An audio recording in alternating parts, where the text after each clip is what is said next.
साथियों, आप सभी के साथ लाया हूँ आज अकाउंटेंसी में यूनिट नंबर 5 और इसमें पार्ट 2 को डिस्क्राइब किया गया है। जो अकाउंटेंसी का पार्ट 2 है जिसमें कंपनी का अकाउंटिंग वगैरह शुरू होती है, वहाँ से आप एमसीक्यूज देखेंगे।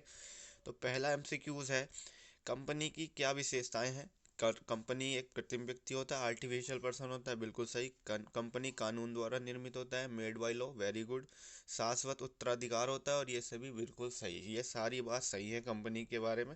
और दूसरा क्वेश्चन है, एक संयुक्त पूंजी कंपनी का पंजीकरण है। संयुक्त यानी कि जॉइंट कैपिटल कंपनी जो होती है उसका पंजीकरण अनिवार्य होता है भाई, ठीक है।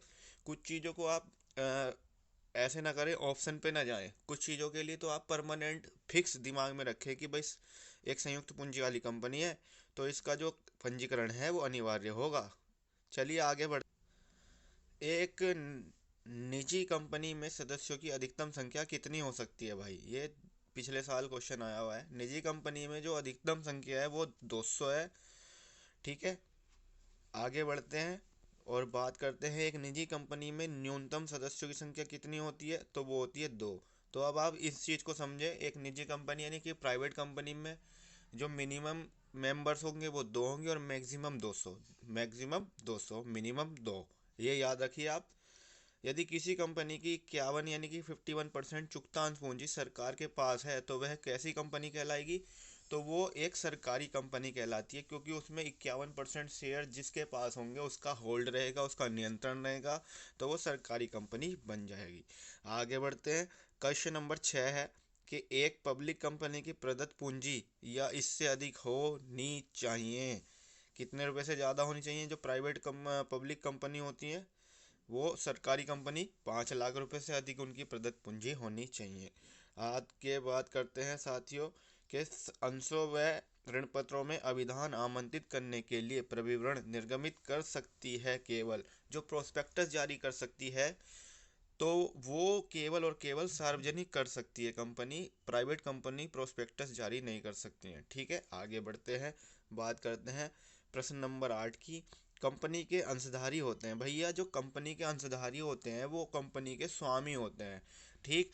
और जो ऋण पत्रधारी होते हैं वो उसके लेनदार होते हैं, यानी कि जो कर्ज कर्ज दे करके समझ लीजिए वो कर्ज ले दे रहे हैं आपको, तो वो लेनदार हैं। और कंपनी के जो अंशधारी हैं वो आपके स्वामी होते हैं, ठीक है। आगे बढ़ रहा हूँ, प्रश्न नंबर 9, कौन से अंश पर लाभांश की दर निश्चित होती है। निश्चित आपने देखा होगा, अगर आपने पढ़ाई की है अच्छे से तो आपको पता होगा। प्रेफरेंस शेयर जो होते हैं उनके आगे लिखा हुआ रहता है परसेंटेज। प्रेफरेंस शेयर को क्या बोलते हैं, पूर्वाधिकार अंश मेरे साथियों। तो पूर्वाधिकार अंशों पर लाभांश की दर निश्चित होती है भैया, ठीक है। आगे बढ़ रहा हूँ क्वेश्चन नंबर 10 पे।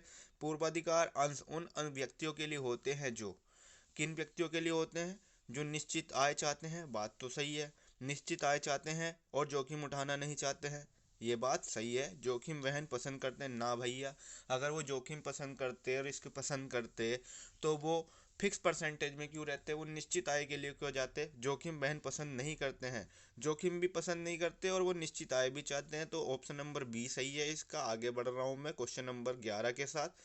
तो क्वेश्चन नंबर 11 क्या कह रहा है भैया, कि पूंजी का वह भाग जिसे कंपनी के समापन के समय मांगा जाता है वो क्या कहलाता है। तो कंपनी के समय मांगा जाने वाला भाग जो पूंजी का होता है उसे आरक्षित पूंजी यानी रिजर्व्ड कैपिटल कहा जाता है, ठीक है। आगे बढ़ रहा हूँ प्रश्न नंबर 12 के लिए। अंश पूंजी खाता यानी कि शेयर कैपिटल अकाउंट कैसा अकाउंट है, तो शेयर कैपिटल अकाउंट जो है एक पर्सनल अकाउंट होता है, व्यक्तिगत खाता होता है, वास्तविक खाता नहीं होता है, वास्तविक खाता भी नहीं होता है, ये व्यक्तिगत खाता है जो एक कंपनी के नाम से खोला जाएगा। प्रश्न नंबर 13, अंश आवेदन खाता यानी कि शेयर एप्लीकेशन अकाउंट किस तरह का अकाउंट है, ये भी क्या है, एक व्यक्तिगत खाता होता है, ठीक। आगे बढ़ रहे हैं भैया, आगे बढ़ते हुए क्वेश्चन देख रहे हैं। तो यही क्वेश्चन अपने पास हैं जो आपको 13 क्वेश्चन दिखाई दे रहे हैं, ठीक है। आपसे अगली यूनिट में फिर से मुलाकात होगी। आप अपने जो भी अनुभव हमारे साथ साझा कर सकते हैं करिए। वीडियो के कमेंट बॉक्स में अपने कमेंट जारी कीजिए, जिससे हमें आपके क्रिया प्रतिक्रिया का पता चल सके और आपकी कितनी तैयारी हो चुकी है हमें बताइएगा। अपनी और अच्छे से तैयारी करने के लिए हमारे चैनल से जुड़े रहें। हमारे चैनल पर अब तक आपको अकाउंटेंसी से रिलेटेड पार्टनरशिप की बेसिक जो वीडियोस है वो मिल जाएंगी। साथ ही साथ आपको शेयर से रिलेटेड क्वेश्चन भी मिल जाएंगे और आने वाले समय में इम्पोर्टेंट क्वेश्चन, साथ ही साथ कुछ इम्पोर्टेंट न्यूमेरिकल्स की वीडियो भी आपको चैनल पर दिखाई देंगी। तो इसलिए आप चैनल पर बने रहें। चैनल अभी तक आपने सब्सक्राइब नहीं किया है तो चैनल को भी सब्सक्राइब करें। Thank you so much.